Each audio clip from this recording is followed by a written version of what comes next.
Halo, selamat malam. Hari ini saya lanjutkan penjelasan bab 3 tentang anggaran produksi. Yang pertama, pengertiannya ya. Jadi, anggaran produksi disusun dengan memperhatikan semua kegiatan produksi yang diperlukan untuk menunjang anggaran penjualan yang telah disusun. Rencana produksi meliputi penentuan produk yang harus diproduksi untuk memenuhi penjualan yang direncanakan dan mempertahankan tingkat persediaan barang jadi yang diinginkan. Anggaran produksi adalah suatu perencanaan secara terperinci mengenai jumlah unit produk yang akan diproduksi selama periode yang akan datang, yang di dalamnya mencakup rencana mengenai jenis atau kualitas, jumlah atau kuantitas, waktu atau kapan produksi akan dilakukan. Nah, secara garis besar, rumus anggaran produksi itu ya adalah rencana penjualan, yaitu kalian bisa ambil dari anggaran penjualan ya, atau jumlah penjualannya, jumlah penjualan yang direncanakan ya, ditambah persediaan akhir, itu adalah barang yang tersedia untuk dijual, dikurangi persediaan awal. Nah, dapatlah jumlah yang harus diproduksi. Kemudian bagian 2, kegunaan anggaran produksi. Secara umum, anggaran produksi berguna sebagai pedoman kerja, pengkoordinasian kerja, dan pengawasan kerja.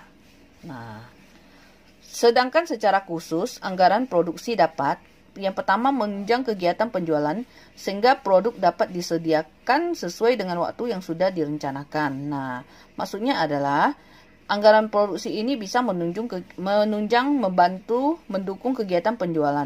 Sehingga produk-produk yang sudah diproduksi itu bisa disediakan sesuai dengan waktu yang sudah kalian rencanakan. Kedua, menjaga tingkat persediaan yang memadai dengan cara mengusahakan persediaan yang tidak terlalu besar dan tidak terlalu kecil juga.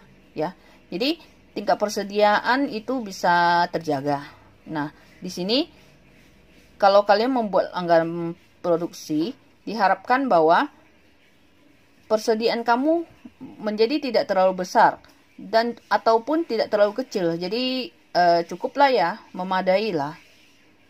Yang ketiga, mengatur produksi agar biaya-biaya produksi dapat ditekan seminimal mungkin. Nah, jadi diupayakan dengan kalian membuat anggaran produksi, diharapkan biaya-biaya itu bisa dihemat atau ditekan seminimal mungkin ya. Lanjut nomor 3, faktor-faktor yang mempengaruhi anggaran produksi. Nah, perencanaan dan penjadwalan produksi adalah tugas pabrik yang menyangkut penentuan jumlah barang yang diproduksi dan penentuan waktu produksi. Faktor yang mempengaruhi anggaran produksi itu adalah yang pertama, rencana penjualan yang tertuang dalam anggaran penjualan. Kedua, kapasitas mesin dan peralatan pabrik yang dimiliki. Kapasitas mesin ini kan mesin kamu mampu, misalnya berapa ini sih kapasitas kamu sih gitu kan. Misalnya 35 ton per jam gitu atau apa kan. Nah, peralatan pabrik yang dimiliki itu ada seberapa banyak gitu loh ya.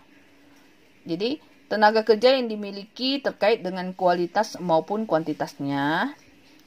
Kamu punya tenaga kerja dengan kualitasnya kayak bagaimana, kuantitasnya, jumlahnya juga gimana, stabilitas bahan baku kamu bagaimana, terjamin atau tidak, modal kerja yang kamu miliki, modal kerja uang gitu ya, fasilitas gudangnya memadai atau enggak. Kalau ada gudang ya kita bisa produksi lebih banyak ya, untuk disimpan dulu, di stok dulu ya. Kalau enggak ada gudang ya diproduksi sesuai dengan permintaan ya. Kemudian lanjut ya, penyusunan anggaran produksi. Nah, penyusunan anggaran produksi ditentukan oleh kebijakan pimpinan perusahaan dalam menetapkan pola produksi selama periode yang akan datang. Pola produksi yang dimaksudkan adalah perkembangan jumlah unit yang akan diproduksi dari waktu ke waktu selama periode yang akan datang untuk menghadapi pola penjualan. Nah, langkah-langkah penyusunan anggaran produksi, kita lihat. Pertama, menetapkan kebijakan yang berhubungan dengan tingkat persediaan. Kedua, menetapkan jumlah total masing-masing jenis produk yang harus diproduksi selama periode anggaran. Ketiga, menyusun schedule atau meratakan produksi pada periode interim. Nah, jadi pertama langkahnya kamu menetapkan dulu kebijakan yang berhubungan dengan tingkat persediaan. Kedua, menetapkan berapa sih jumlah total dari masing-masing produk yang akan diproduksi. Lalu kamu menyusun schedule jadwal